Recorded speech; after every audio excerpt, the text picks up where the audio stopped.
कुलपति श्री शरीफाबेन, नरेशभाई, पन्नाबेन, भरतभाई, આમ તો બધા વિદ્યાર્થીઓના પણ નામ હું બોલી શકું એટલા બધા જ પરિચિત ચહેરાઓ છે.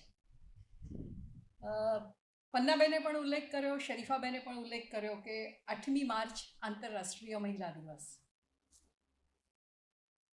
હજુ 3-4 દિવસ બાકી છે, પણ તમે આવતીકાલથી પેપરમાં જોવાનું શરૂ કરશો એટલે 8મી માર્ચ નિમિત્તે કોઈ હીરાની કંપની સ્પેશિયલ ડિસ્કાઉન્ટ આપી રહી છે.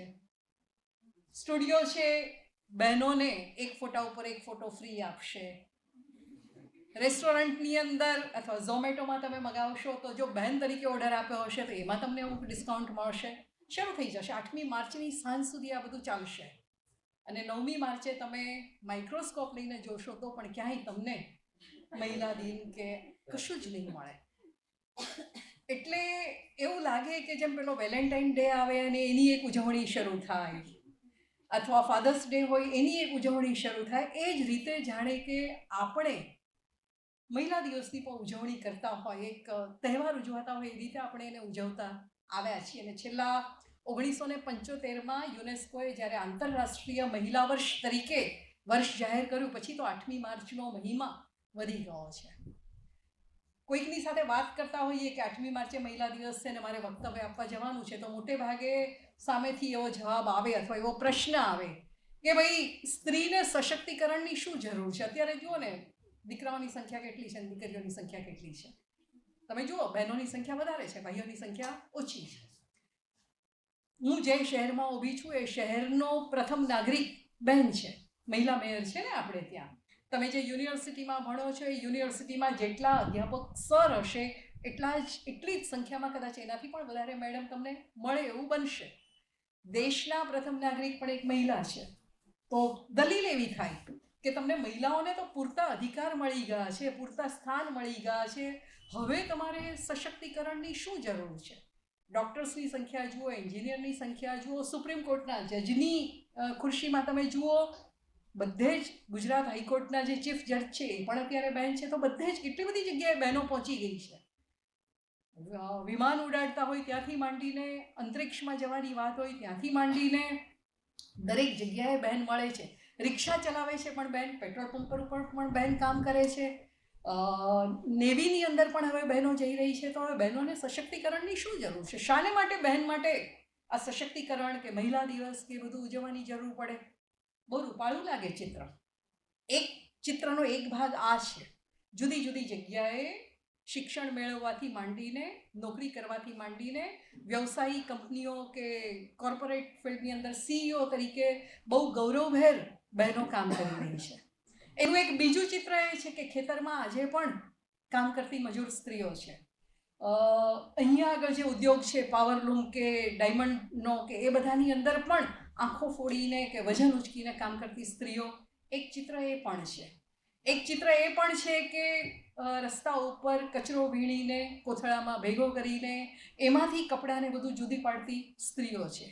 એક ચિત્ર એ પણ છે કે આજની તારીખે પણ દક્ષિણ ભારતના કેટલા બધા મંદિરોમાં દીકરી જન્મે અને એનો બોજ ઉંચકી નહીં શકાય એટલે એને મંદિરમાં અર્પણ કરી દેવામાં આવે છે અને એ દીકરી દેવદાસી તરીકે આખી જિંદગી પોતાની પૂરી કરે છે. આજે પણ એ ચિત્રની છાયા આપણને જોવા મળે છે. ચિત્ર આપણી પાસે છે જ. હાજી. તો ચિત્રનો એક છેડો આ પણ છે. આ જે ચિત્રના જુદા જુદા છેડાઓ છે, આ ચિત્રના જે જુદા જુદા રંગ છે, એની બાજુમાં તમે રોજ સવારના વર્તમાનપત્ર મૂકો, એની સામે તમે તમારા મલ્ટીમીડિયા તમે જે વાપરો છો એના સમાચાર જુઓ, તો રોજ કોઈ સ્ત્રીએ કરેલી આત્મહત્યાના સમાચાર તમને મળશે. રોજ 2 વર્ષથી માંડીને 82 વર્ષ સુધીની બાળકીથી લગી સ્ત્રી ઉપર, વૃદ્ધ સ્ત્રી ઉપર થયેલા બળાત્કારના સમાચાર તમને મળશે. અને આ હું માત્ર ભારતની વાત નથી કરતી, હું સમગ્ર વિશ્વના સંદર્ભમાં વાત કરી રહી છું. અને રોજ તમને એ પણ જોવા મળશે કે જ્યાં યુદ્ધ થઈ રહ્યા છે, જ્યાં જાતિવાદી તોફાનો થાય છે, જ્યાં કોમી તોફાનો થાય છે, ત્યાં આગળ સૌથી વધારે ભોગ હંમેશા સ્ત્રી બને છે. તો એક ચિત્રનો એક રંગ આ પણ છે. તો એ બધાની વચ્ચે સશક્તિકરણને મૂકવાનું, તો પહેલો પ્રશ્ન તો એ ઊભો થાય કે સશક્તિકરણ એટલે શું? તમે સમાજશાસ્ત્રીય ભાષાની અંદર સશક્તિકરણ સંજ્ઞાને જ્યારે જુઓ છો તો સશક્તિકરણ એટલે જે સત્તાના વર્તુળની બહાર રહી ગઈ છે એ વ્યક્તિને સત્તાના વર્તુળમાં લાવવાનો પ્રયાસ, એ સશક્તિકરણ. અને એ રીતે આપણે જોઈએ તો સ્ત્રીઓ તો સત્તા ભોગવી ચૂકી છે. કાયદાએ તો પૂરેપૂરો અધિકાર આપી દીધો છે. પિતાની મિલકતમાં 50% એનો અધિકાર છે. પતિની સાથે ધારો કે એને ફાવ્યું નહીં ને એને છૂટા પડવાનું થયું તો પતિની મિલકત પર પત્ની પૂરેપૂરો અધિકાર માગી શકે છે. આપણે કોઈ બહેનો માગતી નથી, પણ એ જે નિયમિત ઘરમાં કામ કરે છે એ કામની સામે એને પૈસા લેવાનો અધિકાર કાયદાએ આપ્યો છે. ને એની સાથે એક કાયદો એ પણ છે કે સ્ત્રી ઈચ્છે તો અઠવાડિયામાં 1 દિવસ ઘરકામમાંથી રજા લઈ શકે કાયદેસર, અને પતિ કે ઘરના સભ્યો એને એ દિવસે કામ કરવાની ફરજ ન પાડે. આ ભારતીય કાયદાએ આપેલી છૂટ છે. પણ સ્ત્રીનું કાર્ય એવું છે ગૃહિણી તરીકેનું કે 12 મહિના 24 કલાક 30 દિવસ એને ક્યારેય રજા મળતી હોતી નથી. અને આવો કાયદો હોય તો પણ એ રજા લેવાનું સ્વીકારશે નહીં. અને ધારો કે એને કહેવાયું હોય કે તને 1 દિવસ રજા લેવાની છૂટ છે, તો એ આગલે દિવસે રાત્રે મોડે સુધી જાગીને બીજે દિવસે પતિ બાળકો બધાને રસોઈ મળી રહે એટલા માટે મોડે સુધી જાગીને રસોઈ કરશે અને પછી બીજે દિવસે એ રજા ભોગવશે. પણ કામ તો એ કરી જ લેશે આગલે દિવસે. એટલે આ પણ છે. તો પછી આ સશક્તિકરણ કઈ રીતે એને આપણે ઓળખીએ, કઈ રીતે એને આપણે સમજવાનો પ્રયત્ન કરીએ. અને આ સ્ત્રી પેલી જે ઊંચા હોદ્દા ઉપર બેઠી છે, ખેતરમાં કામ કરે છે એ મજૂર, કે પતિની સાથે ખભે ખભા મેળવીને લારી ખેંચીને વજન ઉચકી જાય છે, મજૂરી કરે છે એ સ્ત્રી, ઘરમાંથી કદી જેણે બહાર પગ નથી મૂક્યો, પહેલાં નાનપણમાં પિતાની ઈચ્છા અનુસાર જીવી છે, પછી પતિની ઈચ્છા અનુસાર જીવી છે, અને પતિના મૃત્યુ પછી એણે પુત્ર અથવા તો ઘરના જે સભ્યો કે એ પ્રમાણે જીવવાનું છે. એ સ્ત્રી, કઈ સ્ત્રીના સશક્તિકરણની આપણે વાત કરવાની છે એ પ્રશ્ન પહેલાં તો આપણા મનમાં જાગે. બહુ જ જાણીતી ઘટના છે. ઇન્દિરા નુઈએ પોતાની આત્મકથામાં જે વાત કરી છે, પેપ્સિકો કંપનીના CEO તરીકે જ્યારે એને ઓર્ડર મળ્યો અને એ દિવસે ઉમંગભેર ઘેર પાછા આવ્યા અને એણે કહ્યું કે મારે એક સરસ મજાની જાહેરાત કરવાની છે. અને સાથે રહેતા એમના માએ કહ્યું હતું કે તારી કંપનીની વાત પછી કરજે, ઘરમાં દૂધ નથી, નોકર નથી, પહેલાં જઈને દૂધ લઈ આવ. તો મલ્ટીનેશનલ કંપનીની CEO એવી સ્ત્રી, ઘરમાં પતિ હતા, પગ લાંબા કરીને બેઠા હતા, પણ દૂધ લાવવાની જવાબદારી તો ઇન્દિરા નુઈની જ હતી. એમણે દૂધ લાવવું પડ્યું, ચા બની અને પછી એમણે જાહેરાત કરી કે પોતાને આ પદવી આજે મળી છે. તો સશક્તિકરણની જ્યારે વાત કરતા હોઈએ ત્યારે આ બધા ચહેરાઓ આપણી સામે આવતા હોય તો પહેલો પ્રશ્ન એ થાય કે સશક્તિકરણ આપણે કોને કહીશું, અથવા કોનું સશક્તિકરણ, કઈ સ્ત્રીનું સશક્તિકરણ, કયા ક્ષેત્રમાં એનું સશક્તિકરણ. એના ગૃહ ક્ષેત્રની અંદર એ જ્યાં વ્યવસાય કરી રહી છે એ વ્યવસાયના ક્ષેત્રની અંદર એનું સશક્તિકરણ, એ રસ્તા ઉપર બહાર નીકળે છે. આટલી બધી દીકરીઓ બેઠી છે, કદાચ જાહેરમાં ન સ્વીકારે, આમાંની એક પણ દીકરીને અનુભવ નહીં થયો કે બહાર નીકળી હોય અને કોઈએ એને ખરાબ નજરે ના જોઈ હોય, કોઈએ વિસલ ન વગાડી હોય, કોઈએ ગમે તે શબ્દ ન કહ્યા હોય, અથવા બસમાં કે ટ્રેનમાં તમે બેઠા હો અને તમારી ઈચ્છા વિરુદ્ધ બાજુવાળાના હાથે તમારા દેહમાં પ્રવેશવાનો પ્રયત્ન ન કર્યો હોય. સ્ત્રી તરીકે આપણે બધા જ આ અનુભવમાંથી પસાર થઈ ચૂક્યા છીએ. હિમાંશી શેલતની મુક્તિ વૃત્તાંત આ પળે યાદ આવે. એમણે એક અનુભવ લખ્યો છે કે 52 વર્ષની મારી વયે પતિ વિનોદ મેઘાણીની સાથે હું મુંબઈ ગઈ હતી ને વિનોદભાઈને ક્યાંક કામ હતું એટલે બહાર ગયા, અને સામે જ થિયેટર હતું YMCAમાં જ્યાં રોકાયા હતા ત્યાં આગળ. તો હિમાંશીબેનને ઈચ્છા થઈ કે ચાલો એક ફિલ્મ જોઈ આવું. ટિકિટ બારી પર ટિકિટ માટે લાઈનમાં ઊભા હતા ટિકિટ લેવા માટે થઈને, અને અચાનક એમને લાગ્યું કે કોઈકની નજર પાછળથી એમને વિંધી રહી છે. જો આપણને બધાને એક આંખ ઈશ્વરે પાછળ આપી છે, એમને લાગ્યું કે કોઈક સતત પોતાને જોઈ રહ્યું છે. અને એમણે જોયું કે પોતાની પાછળ ઊભેલા માણસની પાછળ જે ઊભો હતો, એટલે પોતાનાથી બીજો માણસ, એ એવી રીતે જોઈ રહ્યો હતો કે એ જોવાનું એમને ગમ્યું નહીં. અને ત્યાં એમનો વારો ટિકિટ લેવાનો આવ્યો. ટિકિટ લેવાને બદલે નીકળી ગયા અને સીધા હોટલમાં આવીને બેસી ગયા. પછી એમને થયું કે શું કરી લે તે માણસ. જાહેર સ્થળે હતો, 52 વર્ષની વ્યક્તિ. સમાજ તો 50 વર્ષ તમે વટાવી દો એટલે સ્ત્રીને સલામતીનું એક સર્ટિફિકેટ આપી દે કે હવે તમારે બહુ ચિંતા કરવાની જરૂર નથી, તમારી પર કોઈ નજર નહીં નાખે. 52 વર્ષની એક સ્ત્રી જાહેર સ્થળે માત્ર કોઈ પોતાની આંખથી તમને નિર્વસ્ત્ર કરી રહ્યું છે, એ અનુભવ 52 વર્ષે પણ જો એક સ્ત્રીને થતો હોય તો સશક્તિકરણનો પ્રશ્ન ત્યાં પણ આવીને ઊભો રહે ને, કે જાહેર સ્થળે સ્ત્રીની સલામતી, સ્ત્રીની શક્તિ, તો ક્યાં સશક્તિકરણની વાત કરવી હોય તો ક્યાં આગળ વાત કરવાની છે. એટલે જ મેં પહેલાં પૂછ્યું કે એના ગૃહ ક્ષેત્રમાં, એના જ્યાં વ્યવસાય કરે છે ત્યાં, એ રસ્તા પર જ્યાં ઊભી રહે છે ત્યાં, એ જે સમાજમાં જીવે છે ત્યાં, અથવા તો એ જે વિશ્વમાં જીવે છે ત્યાં. કઈ જગ્યાએ તમે સ્ત્રીની સશક્તિકરણની વાત કરો છો. એટલે પેલું G20 સાથે જોડાયું છે તો મને બહુ સારું લાગ્યું કે આ સશક્તિકરણની વાત માત્ર ગુજરાત કે ભારતની સ્ત્રી પૂરતી સીમિત નથી. સમગ્ર વિશ્વની દરેકે દરેક સ્ત્રી એની સાથે જોડાયેલો આ પ્રશ્ન છે.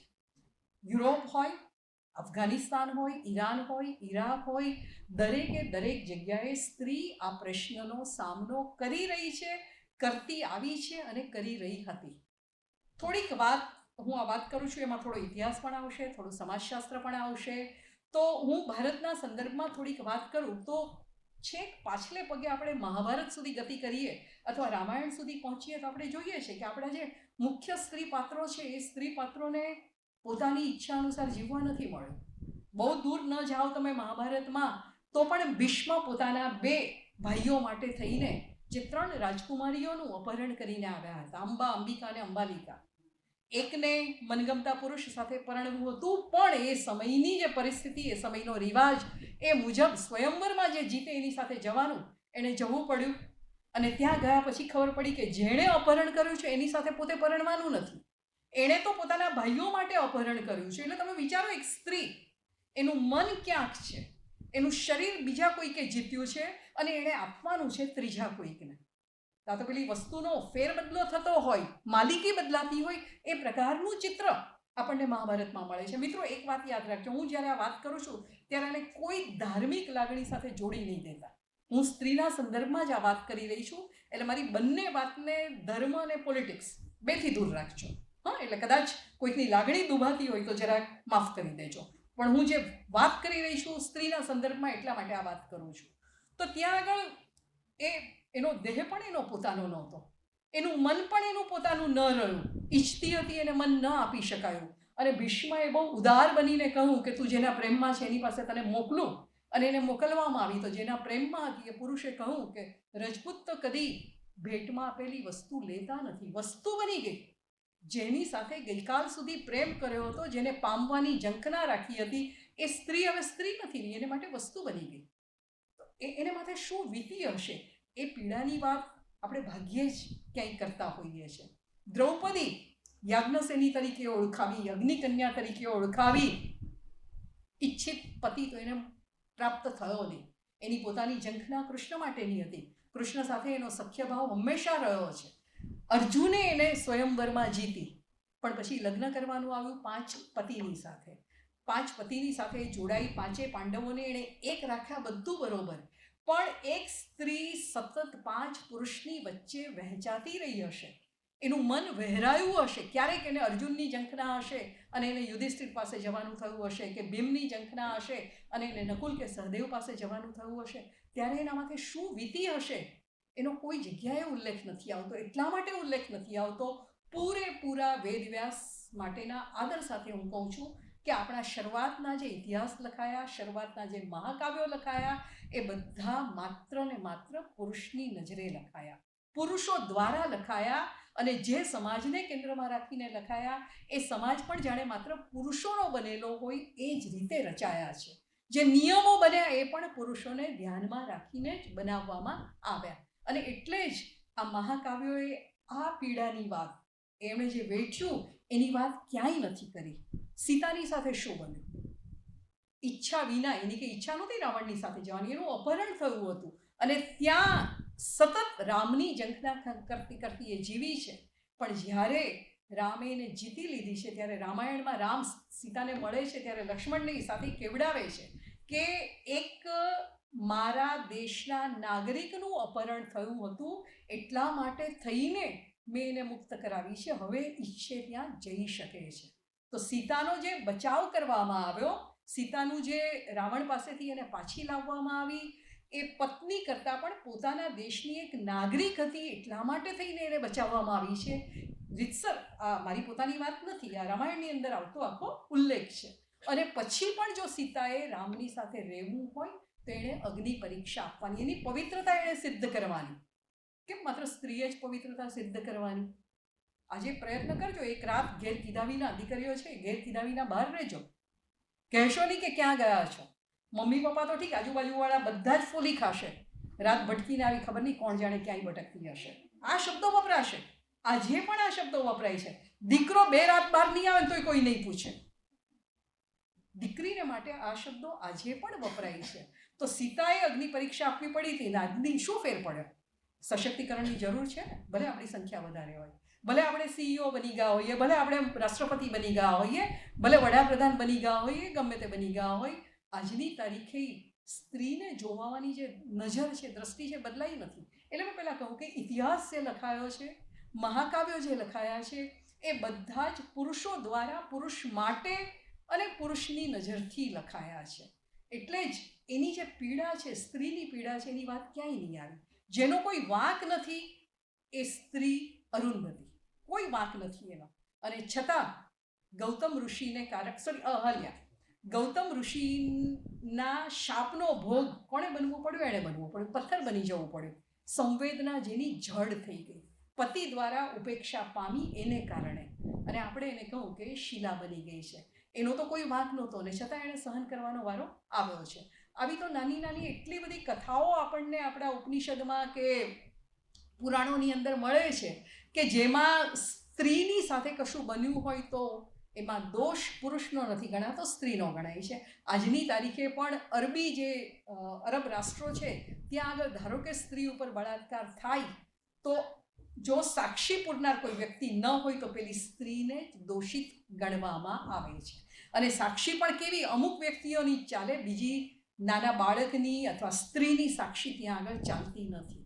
તો આજે પણ દુનિયાના બીજા દેશોની અંદર આ પરિસ્થિતિમાં બહુ ફેર પડ્યો છે એવું નથી. અને અત્યારે જેમ અરુંધતીની અહલ્યાની સાથે જે થયું, ઇન્દ્રએ એની પર બળાત્કાર કર્યો, એ જ શબ્દ વાપરવા જોઈએ.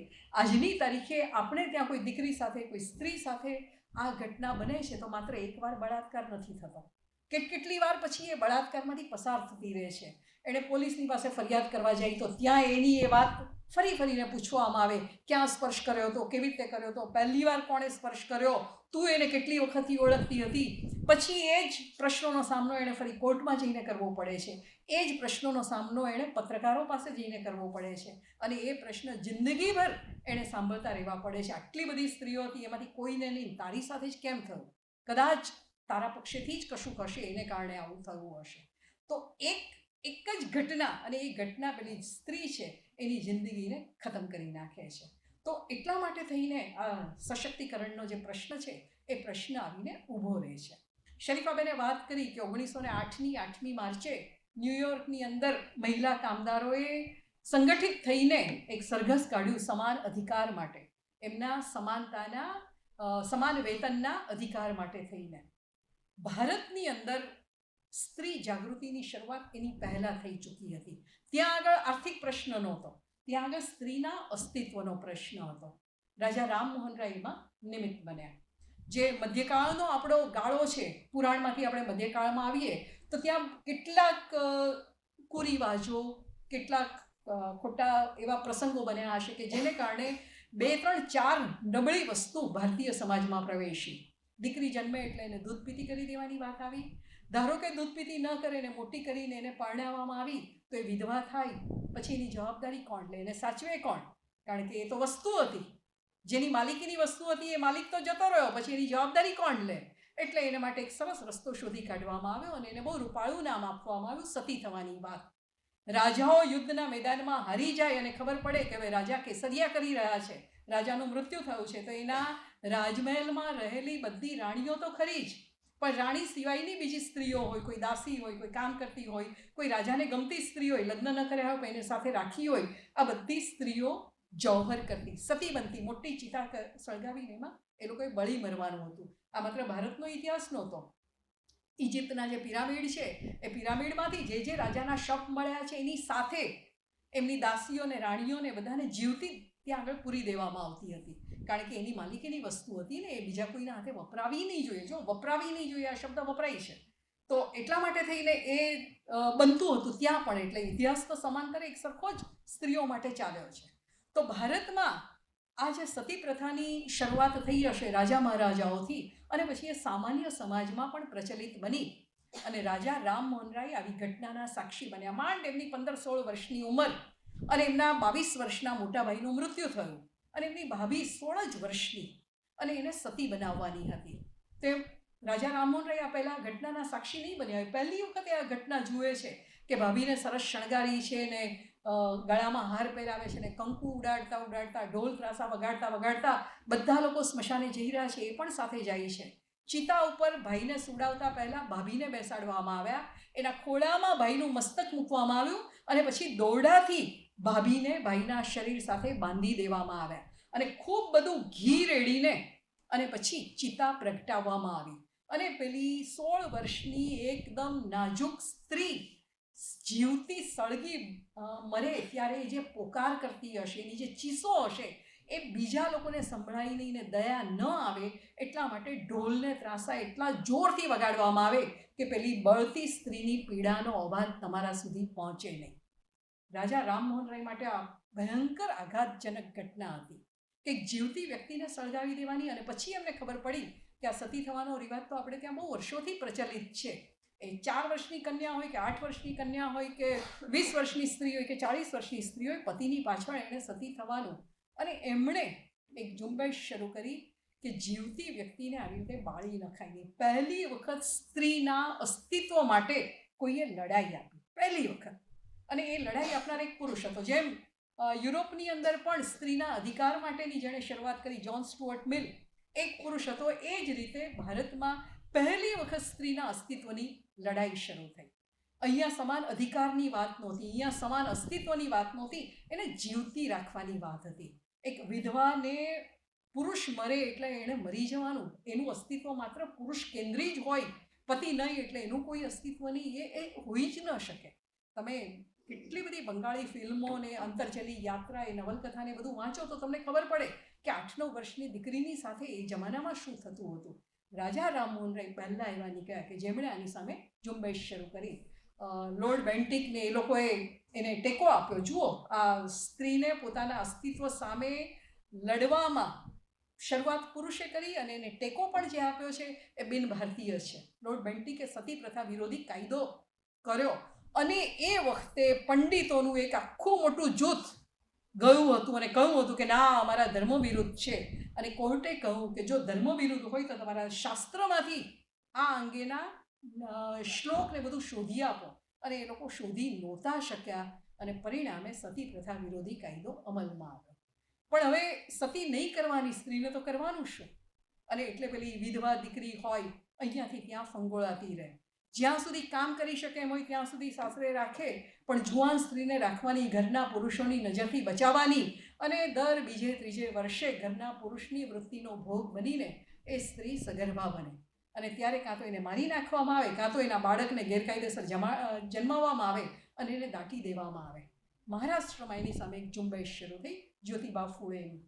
એમના પત્ની સાવિત્રીબાઈ ફૂલે એની મદદથી શરૂઆતમાં એમણે પ્રાથમિક શિક્ષણ શરૂ કર્યું બાળકીઓ માટે, દીકરીઓ માટે. કોઈ ભણવા નહોતું આવતું તો સાવિત્રીબાઈને એમણે ભણાવ્યા અને સાવિત્રીબાઈને શિક્ષક બનાવ્યા.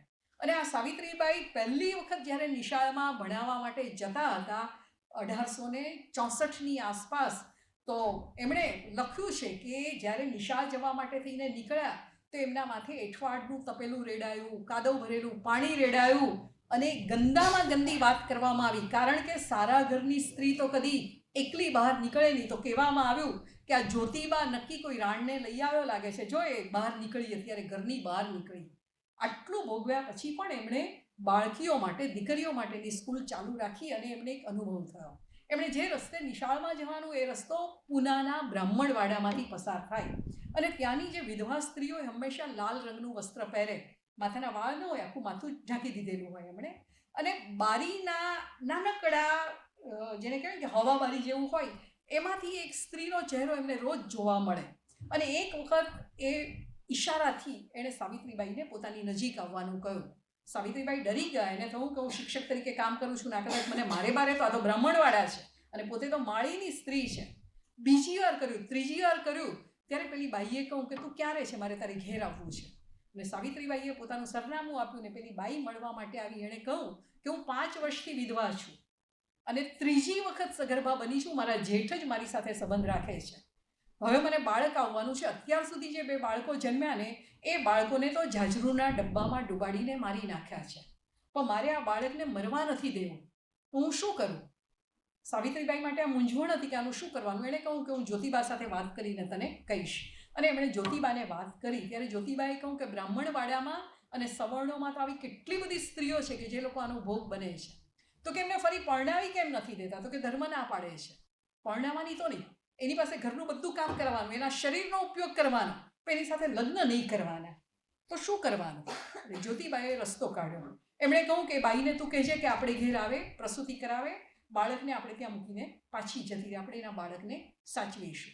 1 2 3 4 બાળકો આવી રીતે જન્મ્યા ને પછી એમને લાગ્યું કે આનો કંઈક રસ્તો કાઢવો જોઈએ. એટલે પહેલી વખત ભારતમાં અનાથ આશ્રમ ને વિધવાશ્રમ શરૂ થયા. વિધવા સ્ત્રીઓને આશ્રય આપતી જગ્યા. કારણ કે જ્યાં રહેતી હતી એ સાસરાના ઘરમાં એને માટે સ્થાન હતું શેનું? કામવાળીનું. મફત પૈસા વિનાનું એક નોકર મળતો હતો અને પુરુષોને પોતાની ઈચ્છા સંતોષવા માટેનું એક શરીર મળતું હતું. એ સિવાય એનું કોઈ સ્થાન નહોતું. તો અહીંયા વિધવાશ્રમમાં એ ગૌરવભેર જીવી શકે એ પ્રકારની વ્યવસ્થા થતી હતી. અને જ્યોતિબા ફૂલેએ મહારાષ્ટ્રના જેટલા પણ ધર્મસ્થાનો હતા, પંઢરપુર ને કોલ્હાપુર ને, ત્યાં બધે પોસ્ટર લગાવ્યા કે કોઈ સ્ત્રી વિધવા હોય, એની ઈચ્છા હોય તો એ અમારા આશ્રમમાં આવીને રહી શકે છે. બાળકને જન્મ આપવો હોય તો બાળકને જન્મ આપીને પાછી જઈ શકે છે.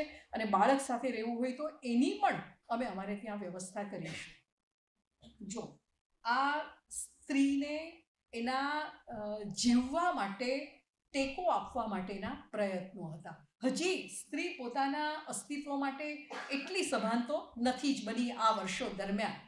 ગુજરાતમાં એ વખતે નર્મદ, દુર્ગારામ મહેતા, નંદશંકર મહેતા ને એ બધા સુધારકો અને સાહિત્યકારો આવ્યા કે જે લોકોએ સ્ત્રીઓને એમના અધિકાર વિશે જાગૃત કરવાનો પ્રયત્ન કર્યો. પણ આ અધિકાર વધારેમાં વધારે કયા હતા? તો કે શિક્ષણનો અધિકાર, વિધવાને પુનર્લગ્નનો અધિકાર. પણ હજી મનુષ્ય તરીકે એનો સ્વીકાર, એ વાત તો હજી આપણે ત્યાં આવી જ નહોતી.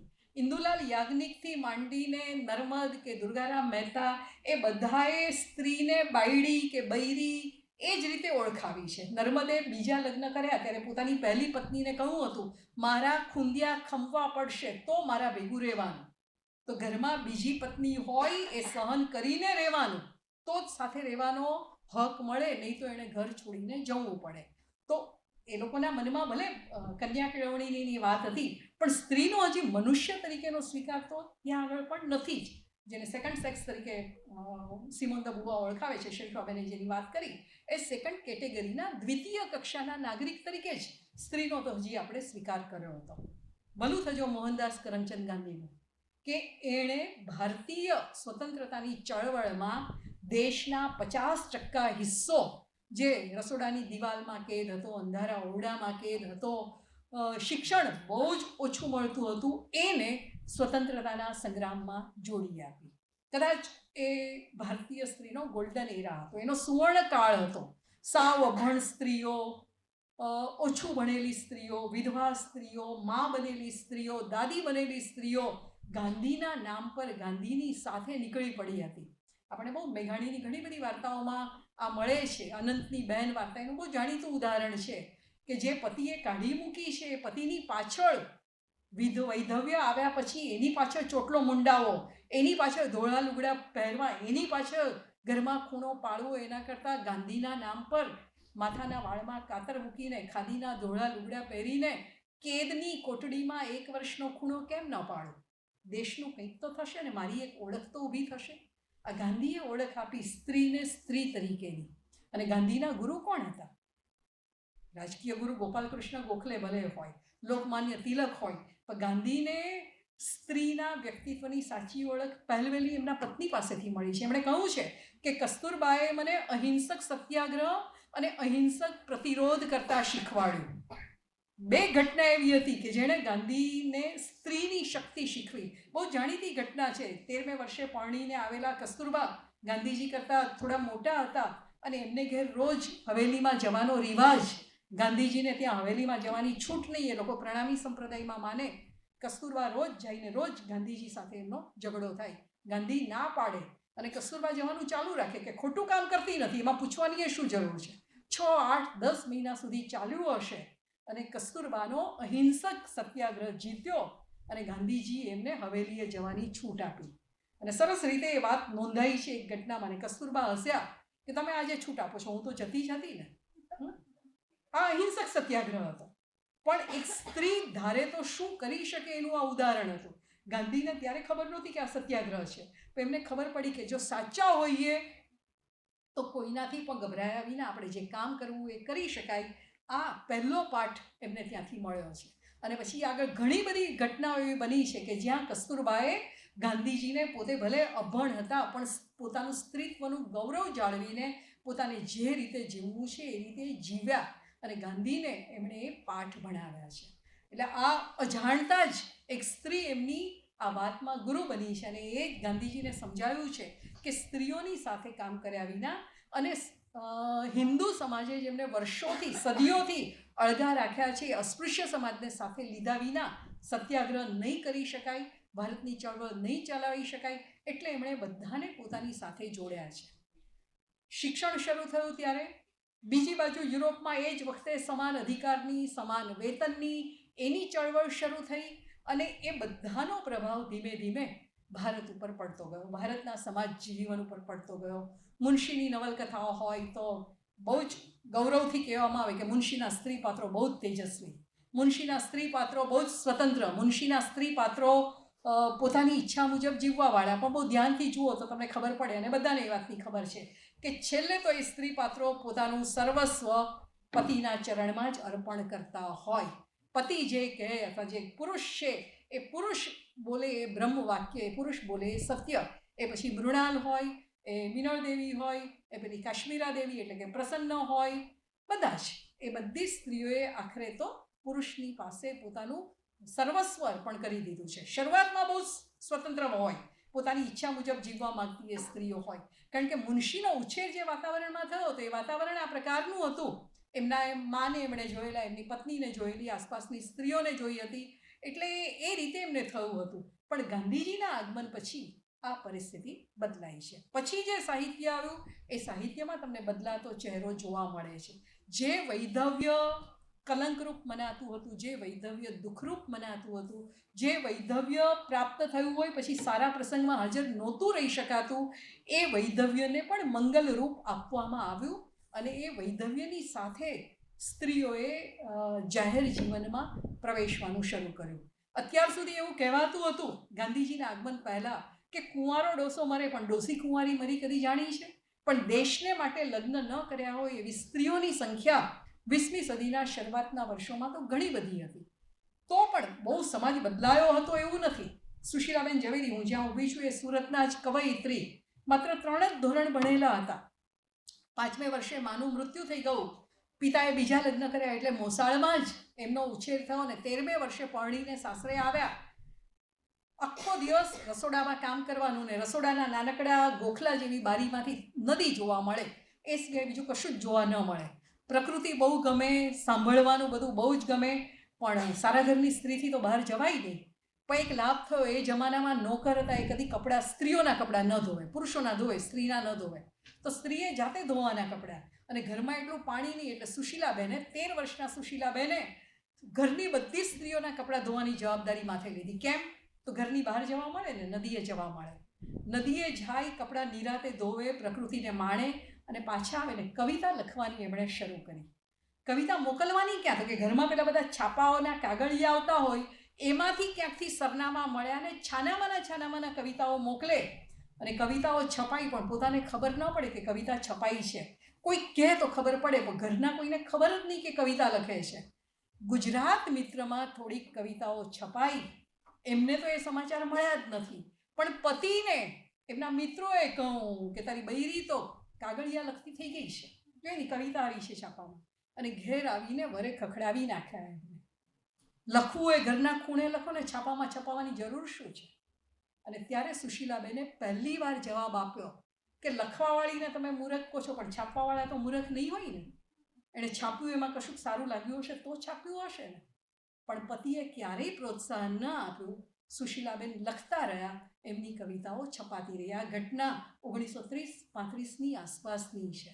તો જો પહેલી વખત આજે વાંચ્યું ત્યારે મને થયું કે આ એક એવી સ્ત્રી હતી કે જેને પોતાની એક ઓળખ ઊભી કરવી હતી. માત્ર પત્ની તરીકેની ઓળખ નહીં, માત્ર મા તરીકેની ઓળખ નહીં, માત્ર વહુ તરીકેની ઓળખ નહીં, પણ એ વ્યક્તિ તરીકે પોતે જે અનુભવે છે એ અનુભવ એને ક્યાંક બહાર મૂકવો હતો અને એ અનુભવ મૂકવાનો રસ્તો એને મળી આવ્યો. મુનશીની વાત આવી તો મુનશીના મા હતા, બહુ ભણેલા નહોતા, એ લખતા હતા, એ ડાયરી લખતા હતા, રોજનીશી લખતા હતા, હિસાબ લખે અને હિસાબ લખતા લખતા વચમાં પોતાને જે લાગણી જાગી હોય ને એ લાગણી પણ અંદર વ્યક્ત કરે. દુર્ભાગ્ય મુનશીએ ડાયરી સાચવી નહીં. જો સચવાઈ હોત તો 19મી સદીના 5મા 6ઠા દાયકામાં જીવતી સ્ત્રીની શું સ્થિતિ હતી એનું એક ચિત્રણ આપણને મળ્યું હોત. તો 20મી સદીના 3જા 4થા દાયકાથી તો સમાજમાં પરિવર્તન શરૂ થયું. દીકરીઓ કોલેજમાં જવા માંડી. એ જમાનામાં તો જે શિક્ષિત અથવા તો શ્રીમંત પરિવાર કહેવાય એની દીકરીઓને પરદેશ જવા પણ ભણવા માટે મળ્યું છે. વડોદરા યુનિવર્સિટીના પહેલા સ્ત્રી વાઇસ ચાન્સેલર હંસા મહેતા વડોદરા રાજ્યના દિવાનના દીકરી એ જમાનામાં એ મુંબઈથી પરદેશ એકલા ભણવા માટે ગયા હતા. એ પરિવારની ઘણી બધી દીકરીઓ ભણવા માટે ગઈ બહાર અને પરિણામે એ શિક્ષિત સ્ત્રીઓએ આવીને પોતાની સમાજની જે સ્ત્રીઓ છે એ સ્ત્રીઓની જુદી જુદી છબી વાર્તામાં કે નવલકથામાં કે લેખમાં એમાં લખવા માંડી અને એક બદલાતું જગત આપણી પાસે આવે છે.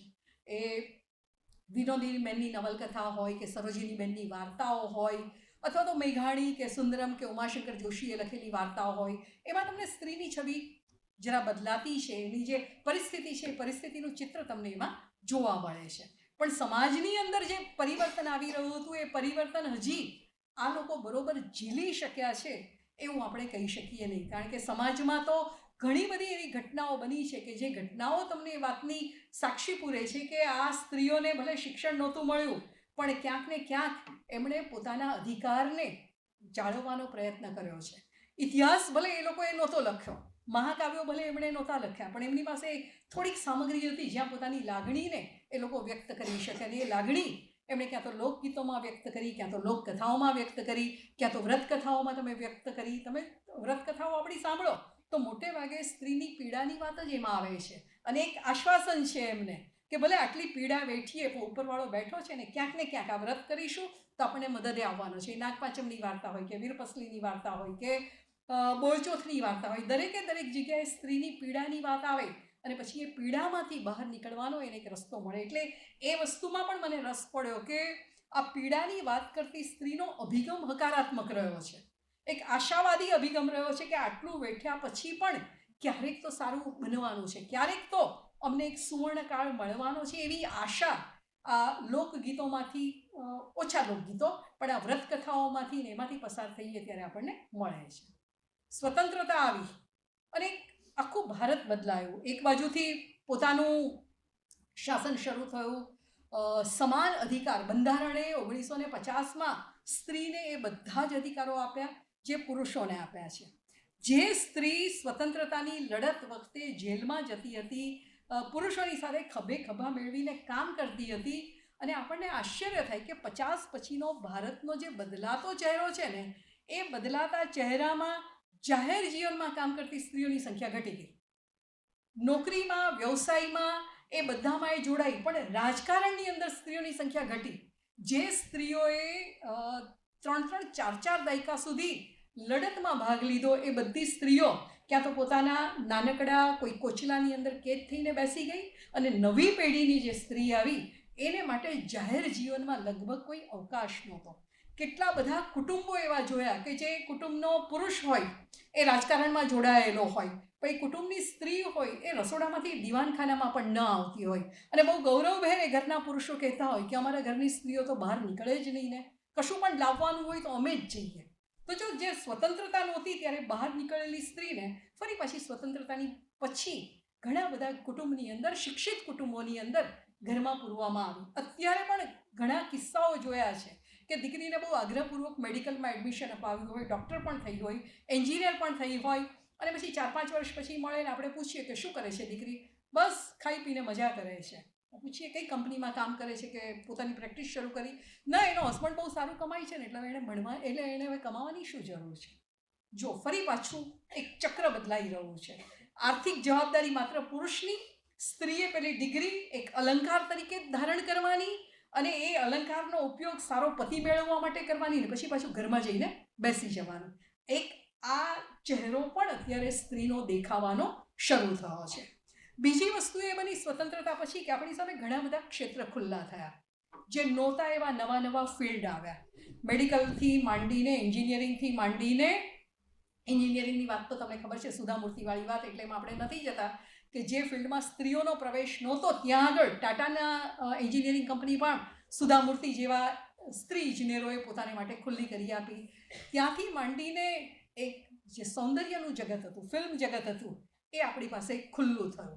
એમાં અનેક સ્ત્રીઓનો પ્રવેશ થયો. સ્વતંત્રતા પહેલાંની જે ફિલ્મો હતી એ ફિલ્મો એક મેસેજ સાથે આવતી હતી, સમાજને કશું આપવાના, સમાજને ક્યાંક આગળ લઈ જવાના, પ્રજાને જાગૃત કરવાના આશય સાથે બનતી ફિલ્મો હતી. જરૂરી નથી કે બધી ફિલ્મોએ એ જ કામ કરવાનું હોય, પણ દુર્ભાગ્યે સ્વતંત્રતા પછીની જે ફિલ્મો બનવા માંડી એમાં સ્ત્રીનો ઉપયોગ માત્ર શોપીસ તરીકે, એક સૌંદર્યના સાધન તરીકે, પ્રેક્ષકોને આકર્ષવા માટે જેની જરૂર પડે એટલી જ વસ્તુ તરીકે થયો. અત્યારની ફિલ્મોથી માંડીને અત્યારની તમારી ઓટીટી પર ને જુદા જુદા પ્લેટફોર્મ પર આવતી વેબ સિરીઝ હોય, એ બધાથી માંડીને તમે જોશો તો બુદ્ધિ ભાગ્ય સ્ત્રીએ વાપરવાની હોય એ બધાની અંદર એણે માત્ર પોતાના રૂપની મદદથી, પોતાના દેહના સૌંદર્યની મદદથી જ પ્રેક્ષકોને અને એની સાથે કામ કરતા જે સહકલાકારો છે એનું મનોરંજન કરવાનું છે. તો આ એક એવું ક્ષેત્ર છે કે જે ક્ષેત્રએ સ્ત્રીને સેકન્ડ સિટીઝન પણ નથી લેવા દીધી, એને માત્ર એક કઠપૂતળી બનાવી દીધી છે, એને એક માત્ર રમકડું બનાવી દીધી છે. બહુ જ ઓછી ફિલ્મો એવી બની હશે કે જ્યાં સ્ત્રીનો વ્યક્તિ તરીકેનો સ્વીકાર હોય, જ્યાં સ્ત્રી પોતાના દેહની સાથે પોતે ઈચ્છે એ રીતે કામ કરવા સ્વતંત્ર હોય. અસ્તિત્વ જેવી કે પરોમા જેવી કે એવી ફિલ્મો તો બહુ ઓછી આવી. એની સાથે સાથે એક નવું જગત આ જ વર્ષોમાં આપણી પાસે ખુલ્યું, અને એ જગત હતું જાહેર ખબરોનું જગત. સ્વતંત્રતા પહેલાં પણ જે વર્તમાનપત્રો હતા એમાં નાની નાની જાહેરાતો આવતી હતી. માથાના તેલની જાહેરાત હોય તો એક સ્ત્રીનો ચહેરો ચિતરેલો હોય ને લાંબા લટકતા વાળ હોય, લાંબા સુંવાળા કેશ માટે આ તેલ વાપરો, કુંતલ તેલ, એવી જાહેરાત બધી આવતી હતી. પણ એ સિવાય બીજું કશું સ્ત્રીનો ક્યાંય ઉપયોગ થતો એવું નહોતું. હવે તો ટાયરથી માંડીને, બ્લેડથી માંડીને, ટૂથબ્રશથી માંડીને પુરુષના ગંજી સુધી વેચવાની વાત, પણ બધામાં મોડેલ તરીકે માત્ર સ્ત્રીનો ઉપયોગ. સ્ત્રીનો ઉપયોગ કરવાવાળા કરે છે અને થવાવાળા થવા દે છે. અત્યારે તમે ટીવી પરની દરેક સિરિયલ કે ન્યૂઝ એની વચ્ચે આવતી જાહેરાતો જુઓ તો તમને ત્યાં આગળ સ્ત્રી વ્યક્તિ લાગતી જ નથી. તમને એવું લાગે કે જાણે પોતાની જાતને એક્સપ્લોર કરવા માટે થઈને આ બધું કરી રહી છે. આ એક પ્રશ્ન ઊભા થાય કે તમે એક બાજુ સશક્તિકરણની વાત કરતા હો, તમે એક વ્યક્તિ તરીકે જીવવા માંગતા હો, અને બીજી બાજુ તમે માત્ર તમારા દેહનો ત્યાં આગળ ઉપયોગ કરો છો, તો પેલો સશક્તિકરણની સામે એક પ્રશ્નાર્થ આવીને ઊભો રહે છે. ત્રીજી વસ્તુ એ બની છે કે શિક્ષણ, નોકરી, વ્યવસાય, એને કારણે બહાર નીકળતી સ્ત્રી એનું શોષણ વધ્યું છે. નોકરી કરતી એક એક સ્ત્રી એ વાત સાથે સહમત થશે કે એણે બહારની જવાબદારી સ્વીકારી, એની સાથે એની ઘરની જવાબદારીમાંથી એને મુક્તિ મળી નથી. દીકરીના લગ્ન નક્કી થાય એટલે માં બહુ હોશભેર કે સામેવાળા બહુ સારા મળ્યા હે, એને તમારી દીકરીને લગ્ન પછી નોકરી કરવાની હા પાડી છે. બહુ જ રાજી થાય કે લગ્ન પછી નોકરી કરવાની હા પાડી છે, પણ પછી પેલી વસ્તુ કાઉન્સમાં રહી જાય, ઘર સાચવીને નોકરી કરવાની હા પાડી છે. એણે રસોડું પણ સંભાળવાનું છે, એણે સાસુ સસરાને પણ સાચવવાના છે, એણે બાળકો જન્મે ત્યારે બાળકોનો ઉછેર પણ એણે કરવાનો છે, અને પછી પેલી નોકરી કરવાની છે. અને નોકરી કરતી સ્ત્રી હોય તો કેટલી બધી કંપની એવી છે કે જેના લગ્ન તાજેતરમાં થયા હોય એવી સ્ત્રીઓને પોતાને ત્યાં રાખવા માટે તૈયાર નથી. કારણ કે તરત જ બહુ સારા શબ્દોમાં એવું કહે છે કે હમણાં તો તમારે ગૃહ જીવનનો આનંદ માણવાનો છે ને, એ માણી લો પછી તમે અમારી સાથે જોડાઈ શકો છો. એવું નથી કહેતા કે તમે બે બાળકોની મા બનશો એટલે વચ્ચે વચ્ચે રજા મૂકશો તો અમારી કંપનીનું શું થશે. તો જો આ એક પ્રકારનું શોષણ સ્ત્રીનું શરૂ થયું છે. એક જ્યારે માનવજાતની શરૂઆત થઈ હશે ત્યારે સ્ત્રી અને પુરુષે જવાબદારીઓ વહેંચી હતી. બાળકના જન્મની જવાબદારી સ્ત્રીની હતી એટલે એ ઘરમાં રહેતી હતી ને પુરુષ શિકાર કરીને કે ખેતી કરીને ઘર ચલાવતો હતો. પણ પછી એ આર્થિક ઉપાર્જન જ્યારથી આવ્યું ત્યારે જે કમાઈ એ સત્તાધીશ, જે કમાઈ એ સર્વોચ્ચ પુરુષ, એ સર્વોચ્ચ ગણાય, એ ઘરનો વડો ગણાય. અને પેલી ઘરમાં કામ કરતી સ્ત્રી હતી એની કામનું કોઈ આર્થિક વળતર નહોતું મળતું, એટલા માટે હંમેશા એને નિમ્ન કક્ષાની ગણવામાં આવી અને એ સ્વીકારી પણ લેવામાં આવ્યું. ને આજે પણ કમાઈને પુરુષ આવતો હોય ને કમાઈને સ્ત્રી આવતી હોય તો પણ બંને જણ સાથે ઘેર આવશે. કેટલી બધી વાર્તાઓમાં, સિનેમામાં તમે જોયું હશે, પુરુષ લાંબો થઈને બેસશે, સ્ત્રી સીધી રસોડામાં જશે, ચા બનાવશે, અને ધારો કે સ્ત્રી આરામથી લાંબી થઈને બેસે અને પેલો પુરુષ ઘરમાં ચા બનાવવા જાય, આજની તારીખે પણ આવું બને તો આજુબાજુવાળા તરત જ કહેશે, હું શબ્દ નથી બોલતી, શું કહેશે? હા, ખબર છે ને, તરત જ ટીકાને નિંદા શરૂ થઈ જશે. નવાઈની કમાઈને આવે છે, ધણીને તો જો મુઠ્ઠીમાં કરી લીધો છે, આ જ શબ્દ વાપરવામાં આવશે. માં પણ કહેશે, દીકરીની માં પણ કહેશે ને દીકરાની માં પણ કહેશે કે આ તો તારું કામ છે. સાંભળ્યું છે આવું, એમ કે કમાવા જાય છે તો કંઈ ઉપકાર નથી કરતી, ઘરની જવાબદારી તો તારી જ કહેવાય. ઘણા લોકો એવું કહે છે કે હવે નથી રહેવું, આ બધું બદલાયો છે સમય, તમારી પેઢી બદલાઈ છે, તમે લોકો સરખે સરખા હિસ્સે કામ કરવાનું સ્વીકારી રહ્યા છો, પણ નથી એ બધે બન્યું, નથી બન્યું. તો આ જે બધા પ્રશ્નો છે, આ બધા પ્રશ્નોને કારણે અને સૌથી મોટી સમસ્યાનો સામનો જે સ્ત્રી કરી રહી છે એ એના દૈહિક અધિકારો ઉપર થતું આક્રમણ. એ જ્યાં કામ કરતી હોય ત્યાં આગળ, એ રસ્તા ઉપર ચાલતી હોય ત્યાં આગળ, ઘરની અંદર પણ એનો દેહ એનો પોતાનો નથી. વિજ્ઞાનની કેટલી બધી શોધો એવી થઈ છે કે જે શોધોએ સ્ત્રીના શરીરને પોતાની જાત ઉપર કઈ રીતે કાબૂ રાખવો એનો લાભ આપ્યો છે. કેટલી બધી એવી પિલ્સ છે કે જેને કારણે સ્ત્રી ઈચ્છે ત્યારે જ માતૃત્વ ધારણ કરી શકે. કેટલી બધી એવી દવાઓ આપે છે, આપણે બધા એનો ઉપયોગ કરતા હોઈએ છીએ કે કોઈ ઘરમાં સારો પ્રસંગ હોય અને તરત જ બેનપણીને કાનમાં કહીએ કે મારી તારીખ આવે છે દિવસોમાં, એટલે બેનપણી તરત જ કહેશે કે આ દવા લઈ લે, એટલે તમે ઈચ્છો એ પ્રમાણે તમારા શરીરને તમે આગળ પાછળ કરી શકો. એ બધી શોધ વિજ્ઞાને તમને કરી આપી, પણ એનો ઉપયોગ શેને માટે થઈ રહ્યો છે? એનો ઉપયોગ જેને માટે થવો જોઈએ એને માટે નથી થતો, અને એને કારણે સ્ત્રીનું દૈહિક શોષણ અનેક રીતે થઈ રહ્યું છે. બળાત્કાર તો થાય જ છે, આંખથી એની સામે ગમે તે રીતે જોવામાં આવે છે, અને લગ્ન થઈ ગયા પછી ગર્ભમાં રહેલું બાળક તમારે જોઈએ છે કે નહીં, એ જેનો દેહ છે એ નક્કી નથી કરતો. એ નક્કી કરે છે એ દેહની સાથે જે જોડાયેલા બીજા લોકો છે. પતિ નક્કી કરશે, સાસુ સસરા નક્કી કરશે, મા બાપ નક્કી કરશે. એ પણ જોયું છે, એક દીકરી હોય ને પછી દીકરી સગર્ભા બની હોય એટલે દીકરીની માં જાતે કહેશે કે તપાસ કરાવી લેજો, છોકરી હોય તો કઢાવી નાખજે. પતિ પત્નીની ઈચ્છા નથી, બીજું બાળક જે હશે એ ચાલશે, પણ મા બાપ, દીકરીના મા બાપ એવું કહે છે કે છોકરી હોય તો કઢાવી નાખજે. આ પેલા સ્ત્રીના દેહ ઉપરનું આક્રમણ છે. એના દેહ પર એનો પોતાનો અધિકાર નથી, એના મન પર તો એનો અધિકાર મોટે ભાગે નથી રહ્યો, કારણ કે એને શું વિચારવું એ પણ એ નક્કી નથી કરી શકતી. તો આ બધા જે પ્રશ્નો છે, અને એ બધા પ્રશ્નોની વચમાં જ્યારે સ્ત્રીને આપણે મૂકીએ છીએ ત્યારે પ્રશ્ન થાય કે ખરેખર આપણે સ્વતંત્ર બન્યા છીએ? ખરેખર આપણે સશક્ત છીએ? ખરેખર આપણે આપણી ઈચ્છા મુજબ જીવીએ છીએ કે પેલા ચોકઠાની અંદરથી બહાર નથી નીકળ્યા? અને સાથે એક બીજી વાત ઉમેરી દઉં કે આ બધા પ્રશ્નો માત્ર સ્ત્રીના જ છે એવું નથી, પુરુષ પણ આ બધા પ્રશ્નોનો સામનો કરી રહ્યો છે. કેટલી વાર્તાઓ, કેટલી નવલકથાઓ તમને એવી મળશે કે જેમાં સ્ત્રીએ પુરુષની સાથે દુર્વ્યવહાર કર્યો હોય, એનું શોષણ કર્યું હોય, એને ખોટી રીતે બદનામ કરી દીધો હોય. કંદર્પ દેસાઈની વાર્તા તમે કોશેટો વાંચો તો તમને એ વસ્તુ સમજાશે કે કઈ રીતે એક સ્ત્રી દ્વારા એક પુરુષનું શોષણ થાય અને પેલો પુરુષ બિચારો ચૂપચાપ કોઈને કહ્યા વિના આ વાત સહન કરતો રહ્યો હોય. એટલે તો શું સશક્તિકરણની વાત કરતા હોઈએ તો કોના સશક્તિકરણની વાત? તો માત્ર સ્ત્રીના સશક્તિકરણની વાત નહીં, માણસ જાતના સશક્તિકરણની વાત. બંને એકબીજાનો મનુષ્ય તરીકે સ્વીકાર કરવાનો, બંને એકબીજાને યોગ્ય સ્પેસ આપવાની, બંને એકબીજાનું ગૌરવ જાળવવાનું, તો માણસ તરીકે આપણે એકબીજાની સાથે જીવી શકીશું. અને તો આ બધા જે મેં કહું ને કે દર વર્ષે 8મી માર્ચ આવે ને આપણે આ બધું યાદ કરીએ અને પછી ભૂલી જઈએ, તો એ યાદ કરવાનો વારો જ નહીં આવે. આભાર.